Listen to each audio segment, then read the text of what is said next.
Bonsoir. Bonsoir Maria-Cécile Vandemoine, bonsoir à tous. Bienvenue dans le best-of de la semaine, l'occasion de voir ou revoir les extraits de nos JT de ces derniers jours. Une actualité marquée par la rentrée scolaire. Elle aura lieu ce lundi à Monaco. 5700 élèves sont concernés, comme nous l'a confié Isabelle Bonal, qui a été notre invitée vendredi. Nous nous sommes également intéressés au parcours des récents bacheliers qui vont bientôt découvrir la vie d'étudiants, mais aussi aux réseaux sociaux qui peuvent être une menace pour nos enfants si leur usage n'est pas régulé. Nous avons également évoqué les tutos de la Croix-Rouge monégasque pour sauver des vies. Et puis cela aura été aussi la semaine des bilans de l'été. Bref, sans plus attendre, voici le best-of. Il est monté ce soir par Sébastien Mésadry. Ma première question est toute simple. Est-ce que tout est prêt pour accueillir les élèves monégasques lundi ? Les élèves vont pouvoir rejoindre leur classe dès lundi prochain. Donc au niveau du protocole, les élèves pourront venir en classe sans porter un masque.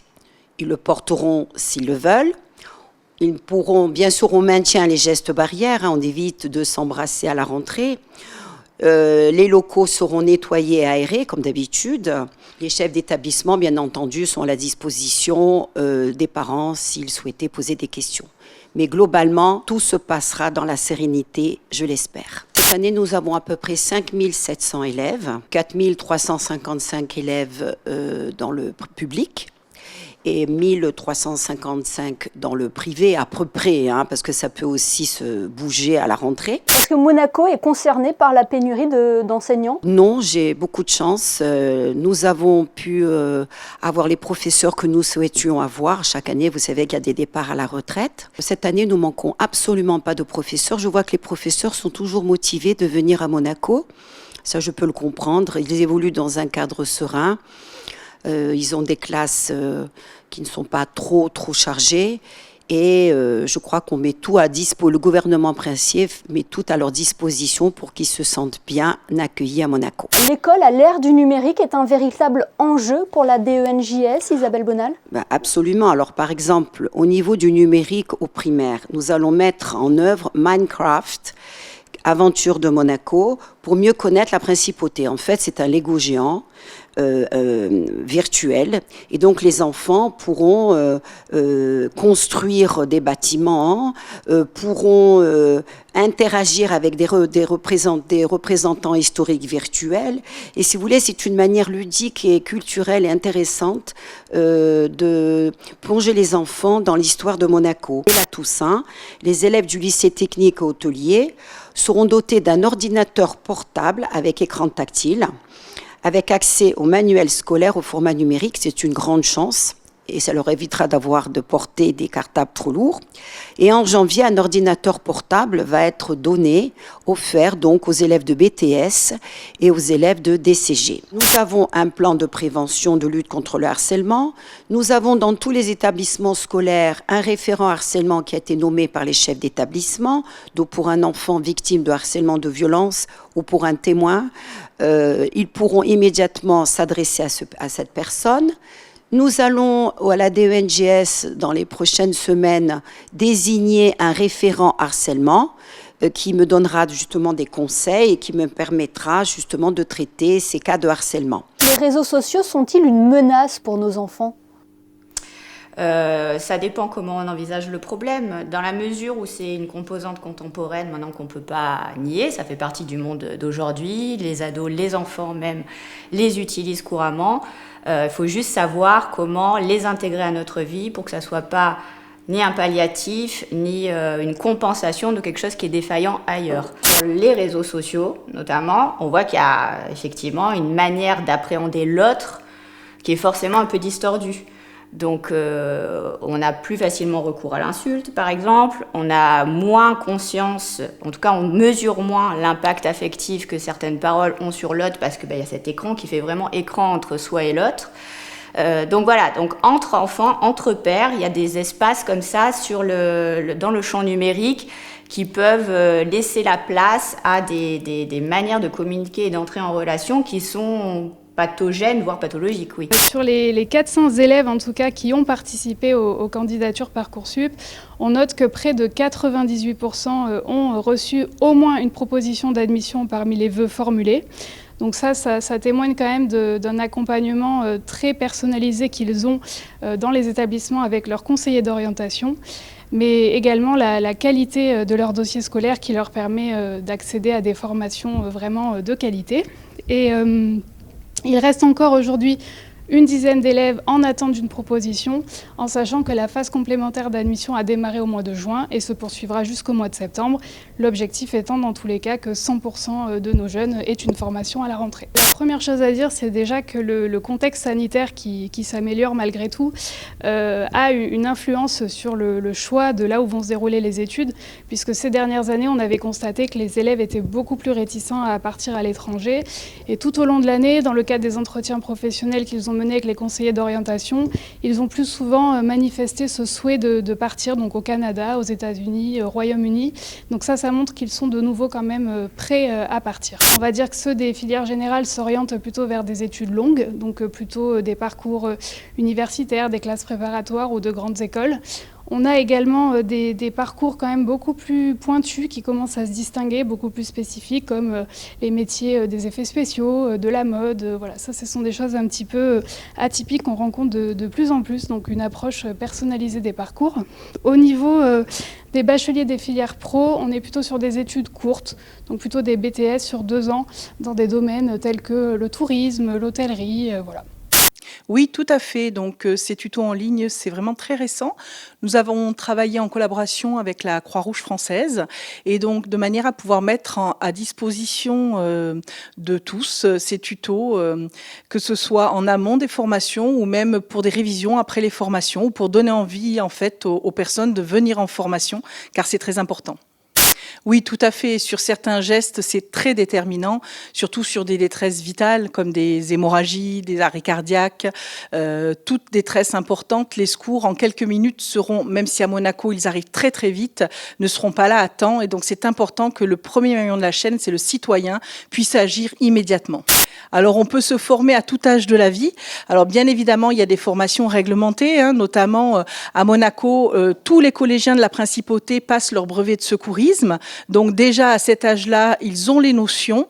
Et on commence d'ores et déjà en primaire, en école primaire, voire en fin d'année de maternelle, où on travaille avec les enfants sur les numéros d'urgence, sur leur adresse, sur des petits gestes simples pour commencer déjà, dès le plus jeune âge, en fait, à inculquer des notions qui seront peut-être beaucoup plus naturelles ensuite quand ils deviennent adultes. Les formations à la Croix-Rouge monégasque sont non payantes, quelles que soient en fait les personnes, que ce soit pour les scolaires, la population, pour les entreprises monégasques.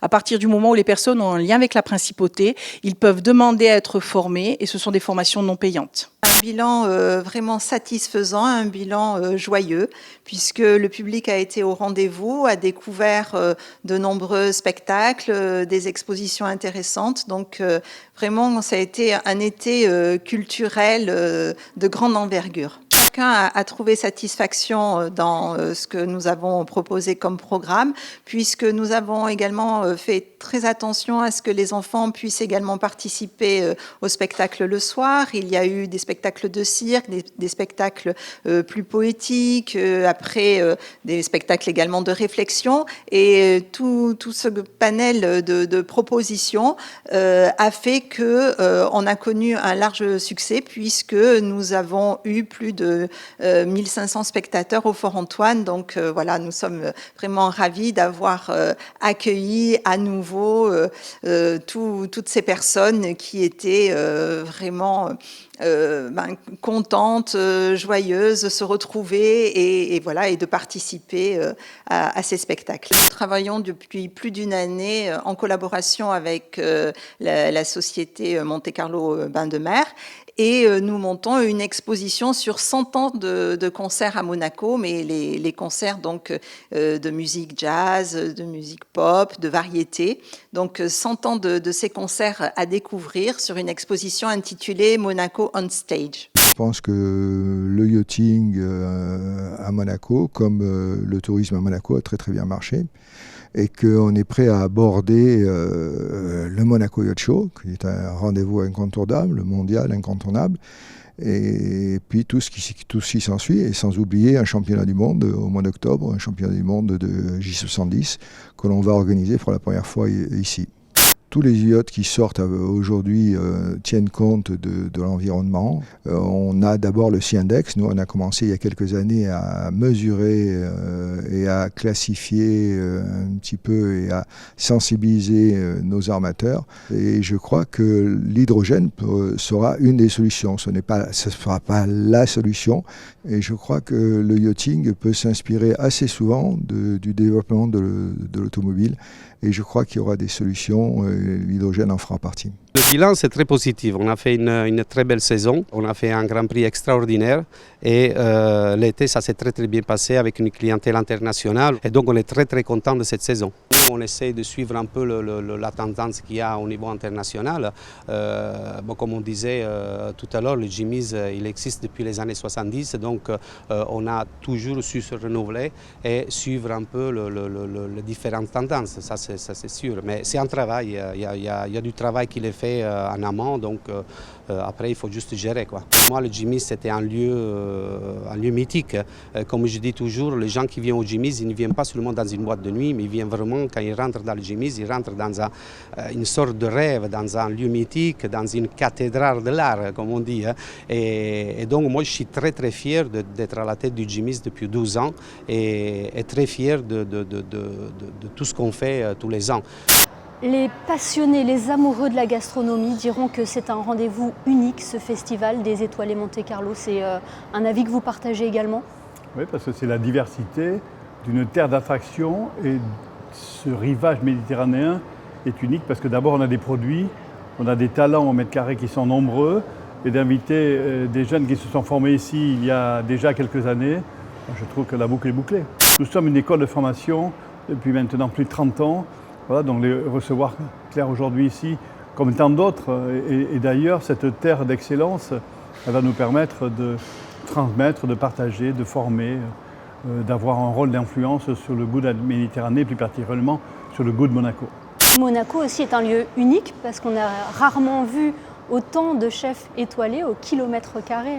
C'est un grand tout petit territoire, grand en influence, petit en taille, mais en tout cas la caisse de résonance de Monaco, en dehors des frontières, en dehors de l'Europe d'ailleurs, est importante. Au-delà de la France voisine, Monaco a une caisse de résonance extraordinaire, très clairement. Le nouveau hobby, c'est d'aller au restaurant. Mais oui. C'est un plaisir de passer une soirée, comme on va au spectacle, comme on va au concert. On va aujourd'hui au restaurant, on va échanger. C'est un lieu de civilisation qui permet de discuter, d'échanger dans un monde virtuel, dans un monde interconnecté. C'est le temps d'un moment partagé où la nourriture est essentielle mais pas suffisante, donc ça permet de parler. Et le temps d'un repas, tout le monde est d'accord. C'est certainement le lieu le plus civilisé de la planète, dans un moment où le monde est sous tension. Certainement que de se remettre à table pour partager des mets d'excellence participerait à la paix du monde. D'ailleurs, j'aime à dire que les grands repas nourrissent la paix. Eh bien, j'ai envie de dire, tous à table. Faisons à présent un détour par Internet pour découvrir les vidéos qui font le buzz sur la toile. C'est le best-of des réseaux sociaux d'Alexandra Salustri.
Tiene que hacer presión, ¿ya? Oh ben ça serait jamais arrivé à Alain Ducasse. Le best-of est à présent terminé. Merci de nous avoir suivis. Rendez-vous demain pour une nouvelle édition avec de nouveaux invités pour continuer de vous informer. Très belle soirée à tous sur Monaco Info et bonne rentrée à tous les concernés.